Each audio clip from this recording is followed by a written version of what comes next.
welcome back to another Conquest Corner. On this particular, it should be rather short episode, at least the first part of it will be, we are going through the last part of the updates for, or essentially entire redesign for Sorcerer Kings. I've done this multiple pieces. Again, I could do it in one giant thing, but that sounded like a struggle personally for me to want to do all of that immediately as one big video, and you maybe for wanting to watch it or not. Is that when I do put this out in the podcatcher, I usually put a few days after YouTube. On that, I'm going to put an amalgamation all together with some timestamps, so that way you at least know when to talk about different factions and pieces and all. For this particular video, though, we are going to go through the Mortals slash... also, I'm putting the Mahabharati Sorcerer Saints in here because I just didn't talk about them in any other grouping. They didn't exactly fit the court part, because what I was doing really before was the different courts. They don't have that per se. Yes, I know some of these units take on the court that the warlord or character is, all that kind of stuff, but they're not like base elemental court fire or whatever sort of thing. So that's just how I broke it down. I think it kind of worked reasonably well enough for me, at least. All right, when we are done with that, we're going to talk about just it overall. I'm going to put that in this video rather than doing it as a separate, because I think otherwise this one's going to be pretty short.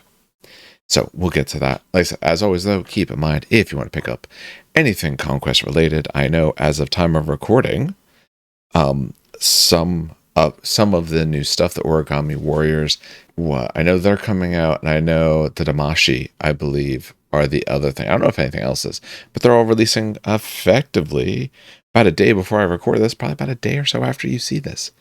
But you could, using our discount code in the show notes below, save 10% on them or anything else. I know that actually, as of today, they also showed the new First Blood boxes, which actually all look pretty good. I would like to talk some more First Blood stuff. I enjoy it. There's a league starting in June or July near me that I'm going to try to participate in, so get some more games of it and kind of talk about it there. I know it's not talked about as much, but without further ado, let's get into this. All right, if you are watching, the left side is the new, the right side is the old. So we have like 4 units to talk about. Pretty quick overall. 1, Rajikar, no difference. They're 100% the same.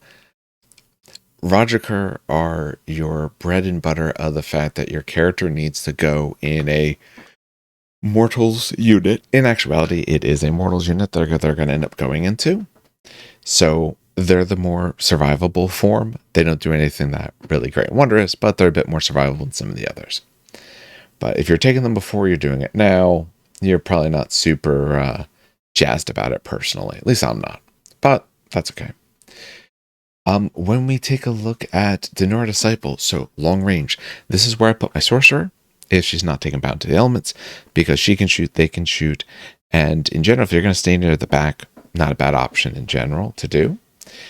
Keep in mind that might mean that you don't get off offensive spells because they're only 12 inches, but you can get off some buffing type spells. So it works really well, especially with some of these newer schools, the ones where you're really looking at doing the buffing more than necessarily the hitting someone else with it.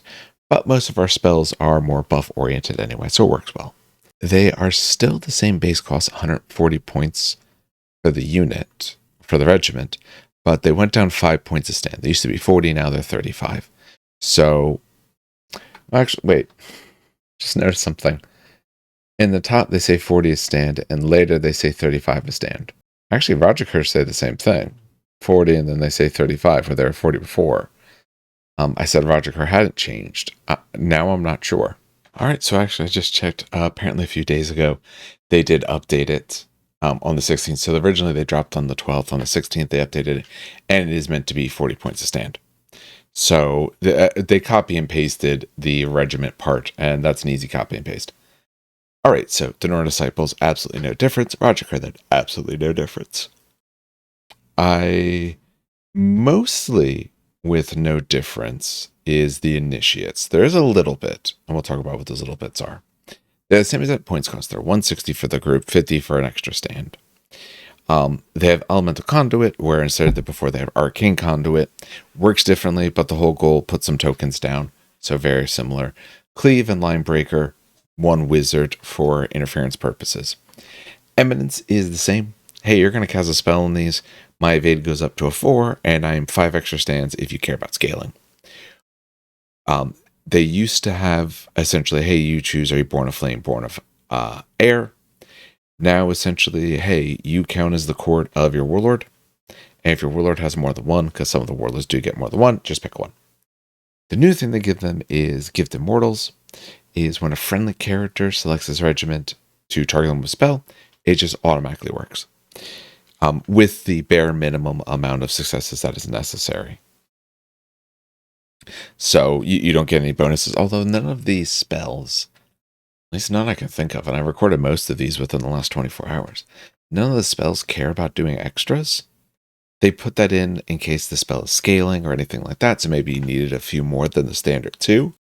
But none of our spells require or give you a bonus if you get a lot more successes. Or the ones that help us, at least. Yes, I know there's some that target opponents, but you're not doing those here. So Maharabati Initiates were a unit that I enjoy. I painted up 6 stands of them, so I painted 24 of these guys. I do like them a lot, but hey, defense 2, evade 2, they sort of have that lights sort of profile on that part.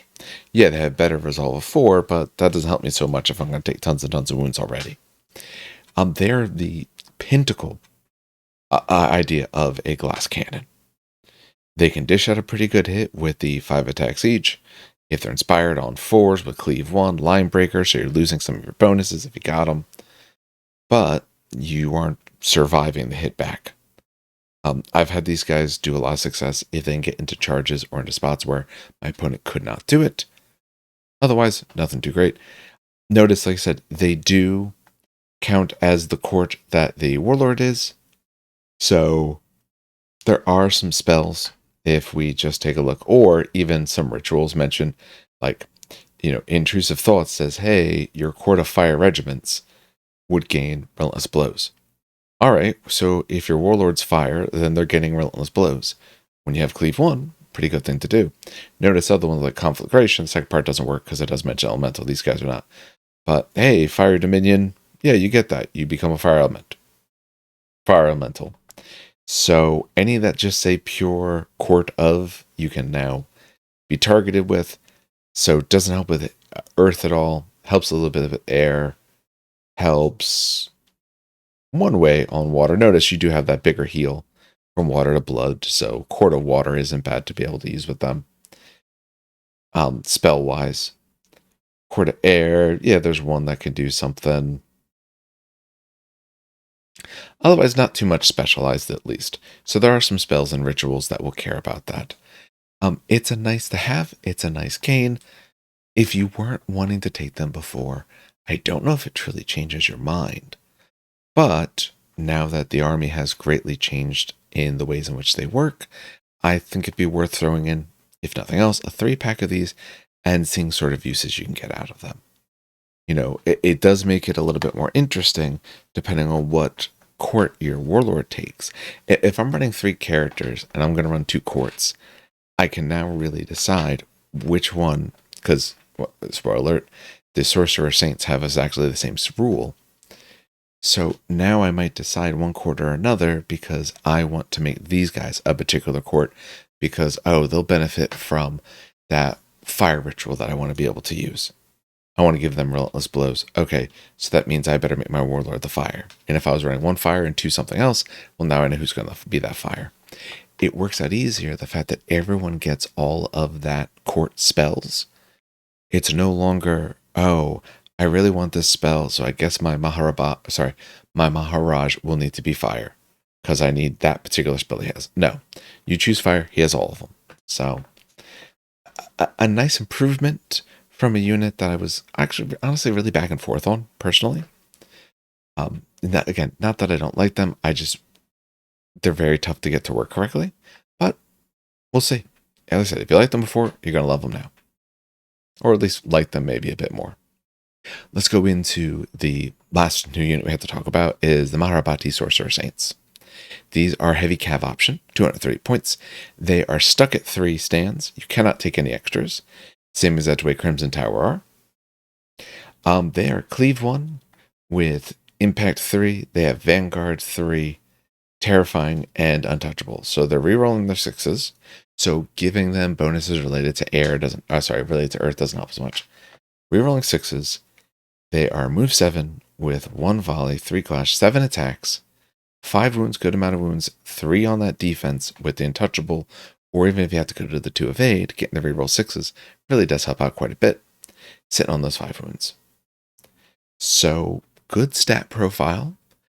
We looked at, depending on timing, I think technically Friday you would be seeing that. We took a look at water where it had a couple cav, and yeah, we talked about how great those cav were, or at least how great I thought those cav were. These ones feel a bit similar. They do have that Vanguard, so they get a little closer. They don't impact as crazy as we saw there with the water. They also don't spell the same way, but they do fit this sort of in the middle of the two.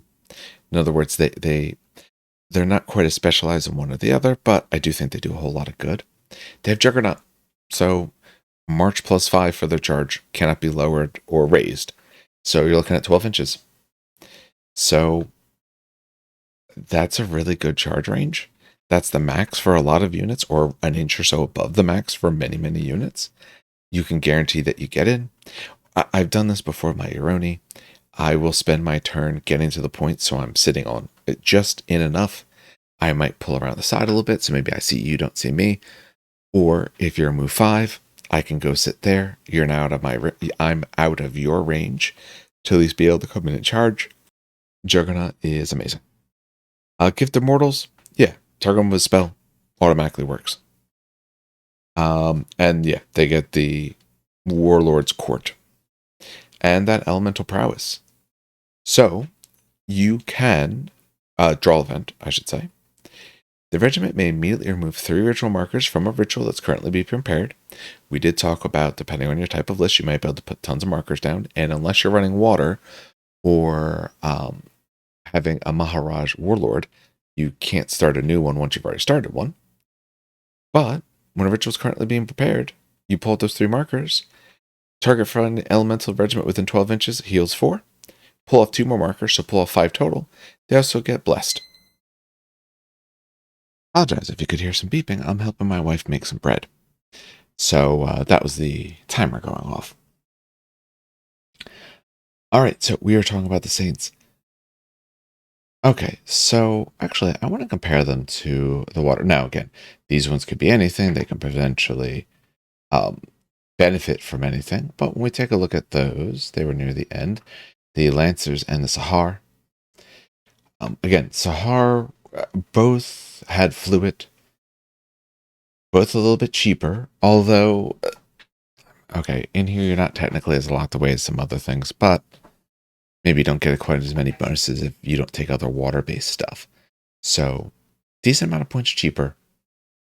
And, shooting wizard ones or just good impact. And hey, I think the thing to notice is their base stats weren't, okay, their base stats are good, but it's when you can get the extra things happening. So, hey, you do water rituals, you get a little bit more. You do some water rituals, you get a bit more. Otherwise, when we actually take a look at these guys, base stats are reasonably similar in some ways. Although, hey, you'll get whatever spell onto them you want. You get whatever buffs you want onto them. You can make them whatever court that you want, depending on your warlord. So you might be able to get these guys, say the Relentless Blows and stuff like that. And that draw event is a buff to others.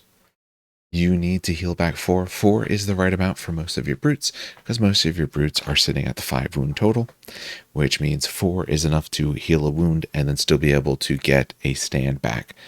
Whereas if you only say healed 3, that's a stand back if you lose even amounts of stands. Or full stands, I should say, not even. So, and hey, if you want to pull off 2 more, you want to pull off 5, you also give them blessed. And for some of these, that's actually really, really big. Especially the most recent video I did was on some of the earth elementals.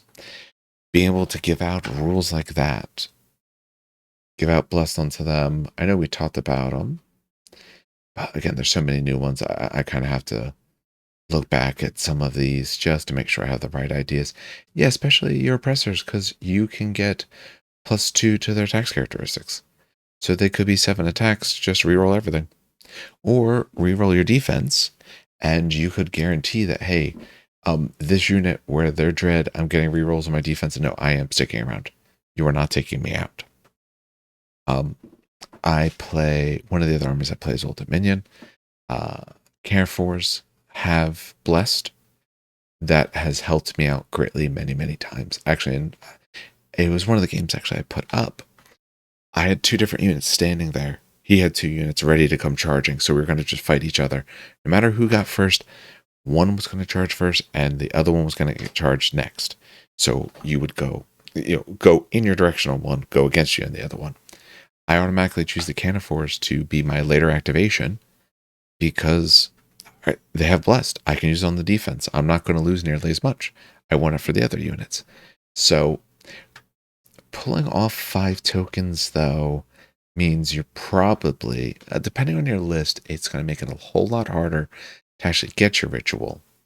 Now, later rounds, you do start with 5 tokens on there. Rounds 5 to 10, you do start with 5 tokens. That means they can immediately pull those off if necessary. And let's face it, late game is when you need the heals. And getting the Blessed could be very big. So you could pull them all off, and if your average amount you need is, say, 7, you have, let's say, 3 characters. There's 3. You're looking at having 4 of the correct element. It does make it tougher. Being able to pull off the 5 and still get your rituals can happen. That's especially useful in water is nice, but water gets to put an extra card out if they succeed. What you're looking at is if you're running a mono, let's say you're running mono fire, you might have 4 or 5 elemental units. You're probably going to have, at least in my mind, 2 to 3 characters. I usually run 3, which means I can get 8 or so or 7 or so tokens in a round. Which means in those later rounds, when I'm getting 5 to start with, rounds 5 to 10, I can still get one of these off every single turn. I can do this and still get my rituals. And it is a draw event, so if you have more than one, they could do it as well. So I really do like the Sorcerer Saints. I think they price them very, very conservatively. I'd rather them do that than not. Essentially, they price them saying that these guys are going to be very strong. Heavy with the Vanguard 3, they have, like I said, they have that cleave, they have the terrifying, the untouchable, and the set charge is probably what does it. So knowing how far you get to go, and the fact the turn you come in, you're coming in 17, this then is a 12-inch charge, so that's 29. So if your opponent's within 29, I guarantee you I hit you. So it does mean your opponent now, you're effectively, you can get over half the board in terms of pure vertical distances. So I do like them. I think there's a chance they might turn out to be a little overcosted, but I think they're trying to do the same sort of Crimson Tower sort of thing. Start them, or Ash and Dawn actually maybe is the better comparison, because Ash and Dawn are limited. I think before I said Crimson Tower limited, they were not the Ash and Dawn are. My apologies for saying the wrong one. But they started off like super crazy, and then they kind of got pulled back, but points came down as well a little bit. They tried to rein them in to make it where it's not super negative to play against, but you do want to play them. I think they're in a pretty good spot for that. I'm just curious, is the 230 going to feel like I'm putting too much points into this or not? The fact that it's Cav, and that's sort of its own separate thing. But this army's starting to get Cav. I do see, like, if I'm taking water, I don't know if I'm leaning into these guys. If I'm leaning into water, because those water Cav really don't do nearly as good unless you're leaning into water.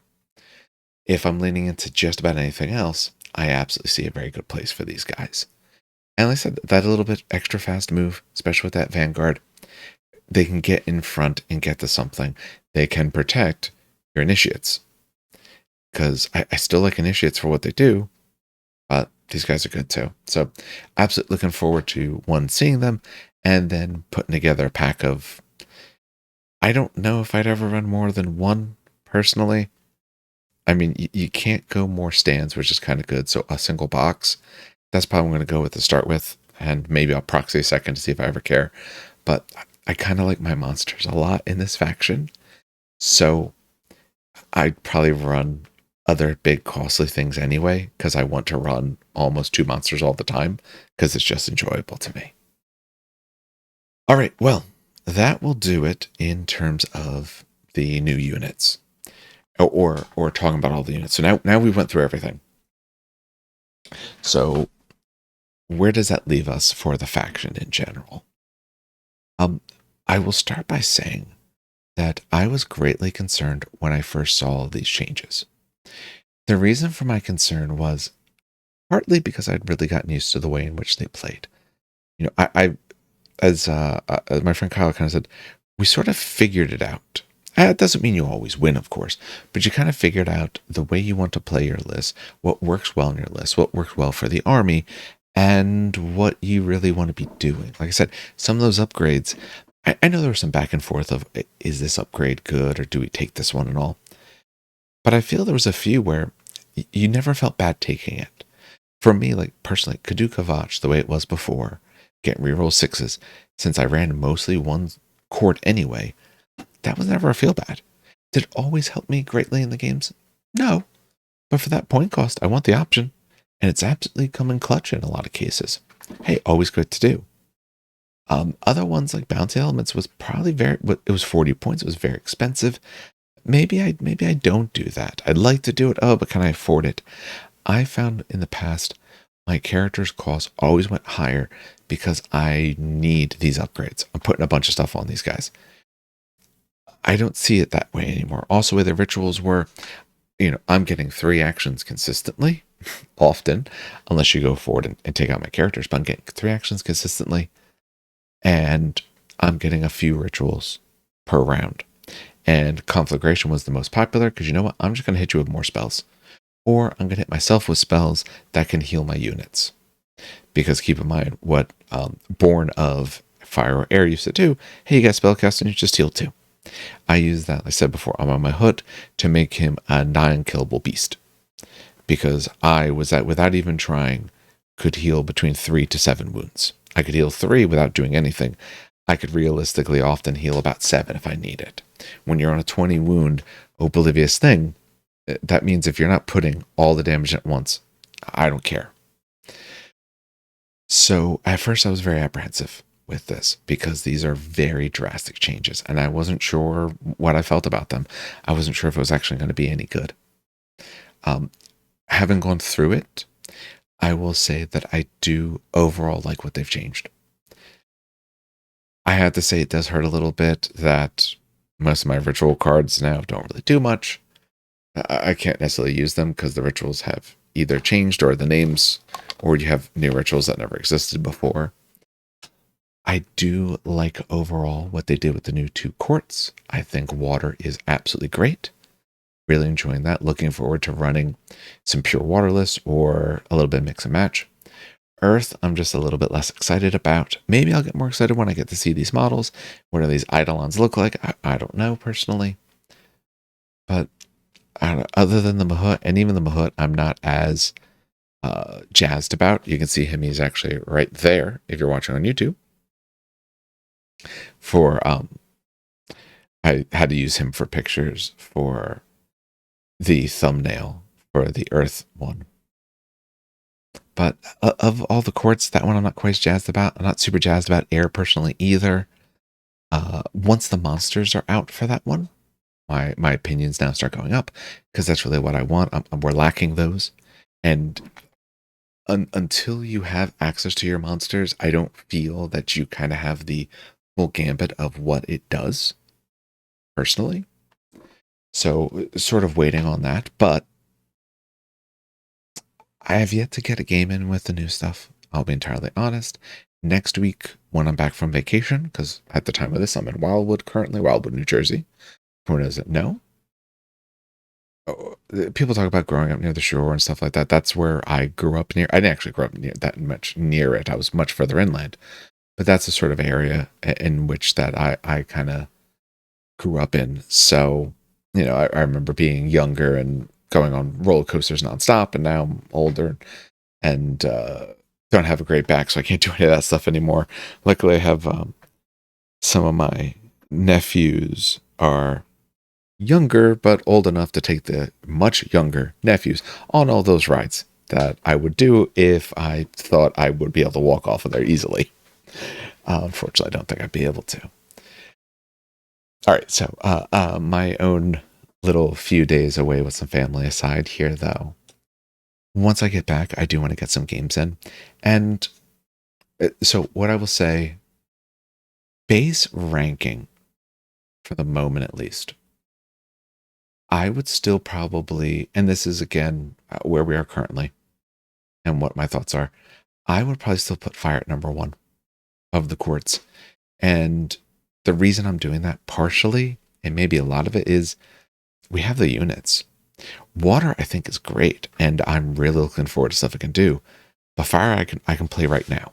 I have a lot of stuff, and it has, it's two monsters, it's two brutes, it's fully fleshed out. Water, not really so much. I would put water a second personally. I think water being able to do ritual into another ritual. Now you can get those multiple rituals. Hey, that works on those cav units they have that get really good. Some of your water rituals actually do well, so you do want to get multiple of them. And your spells are pretty decent. Fire, yeah, you need to get that inflamed status, but there's a lot of ways to get it. And hey, if you can get it, you can do a lot of good. You can hit your opponents anywhere on the board with inflamed if they're inflamed and all of that. I'd probably put air next. I don't know. I guess I would put air next. And I'd probably put earth last. I think the monster options of air help push it a little bit more forward. Because Mahut, I think just, for me personally, he's still good, but he's not going to be able to be done the way that I used to like him. And for the moment, at least, that makes me a little less excited to use him personally. I think the earth brutes are fine.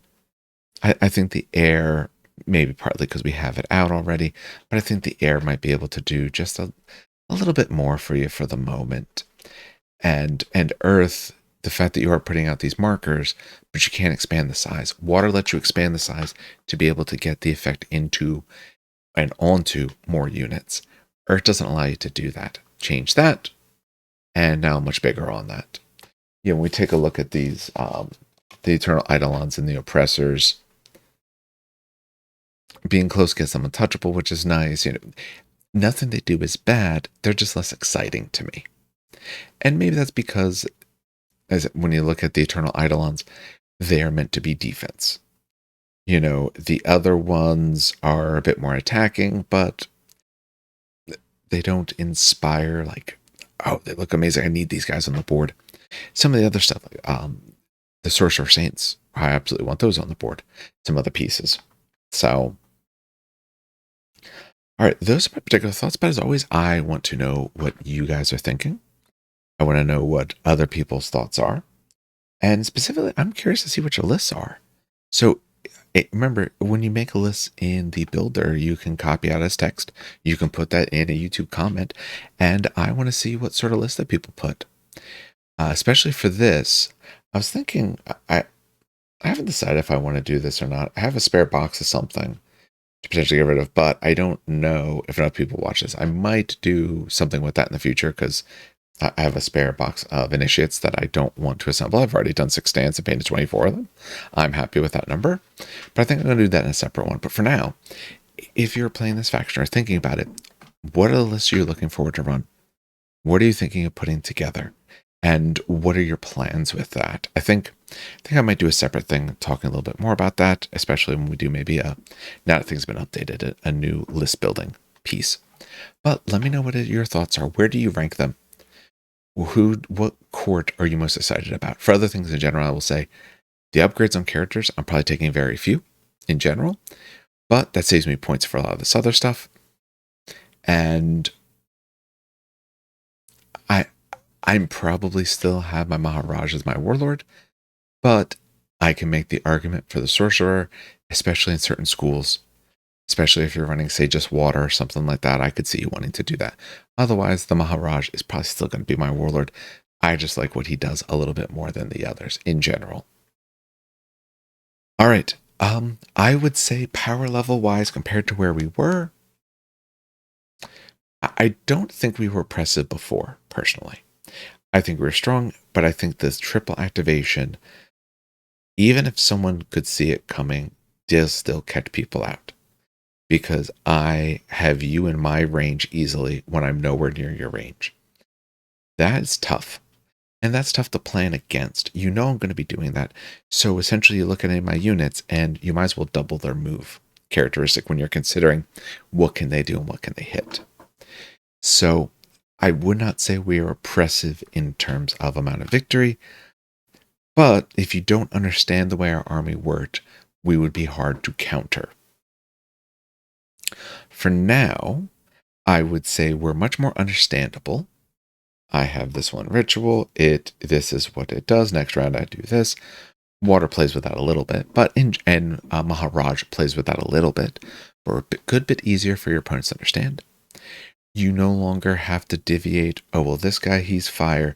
This one's also fire, but guess what? They have different spells. No, fire, here's my list of spells. I can explain it to my opponent better, or I can demonstrate it better to my opponent. And I would say, on cursory glance, without testing out very much, we're close to the same power level. We gained in certain areas and lost big in others. Our reliability, say in terms of Kadu Kavach, or our reliability of healing, has been greatly decreased. Although we've gained it in, there's a variety of new ways in which you can heal. There is much cheaper upgrades for some of these pieces. Your rituals can do a lot more for you than the small bits that they did before. So we're probably, in my mind, similar in terms of power, but more straightforward in terms of understanding. I think the complication for us, of course, as always arises of when do you choose what, when do you do it? And since you can't have 3 rituals partially going at the same time, and ooh, you know what? Based off of what's happened in this turn, I'm going to need this one. Boom, I can stack it out the rest of the way. You have to plan a lot more. So it's easier for your opponent to understand what's going to happen to them, but it's probably more difficult for you to figure out exactly what you want to be doing. But again, that may change. But right now, I would say roughly the same, maybe a little bit better in terms of compatibility, understandability, easier, play, probably more tough, a little higher. Is it just because, if anything else, what ritual are you planning? Because if you pick the wrong one, you've wasted it. Where before, I'll have 4 or 5 rituals that I'm just waiting for the right time, and I can stack the last couple markers that they need. So, like I said, for this, another thing I'm curious, are you running more than 2 courts, realistically? And what I mean by that is wizards. Obviously, you can always throw a random, you can throw a Mahut at no matter what you're looking at. But when you're thinking of characters, I'm still thinking 3 characters, 2 courts. I think 3 characters, 1 court is 100% viable under fire and water. I think the mixture of 2 feels pretty good. Mixture of 3, that one I'm not too sure about. I get greatly concerned about losing a character and losing access to all of that. So, but as always, let me know your thoughts. All right, that is enough ramblings for now. I have more bread to make, and it's already very late, so it's not going to be that much sleep tonight for me personally. All right, well, on behalf of everyone here at the show, then, has a good hobbying and some great gaming.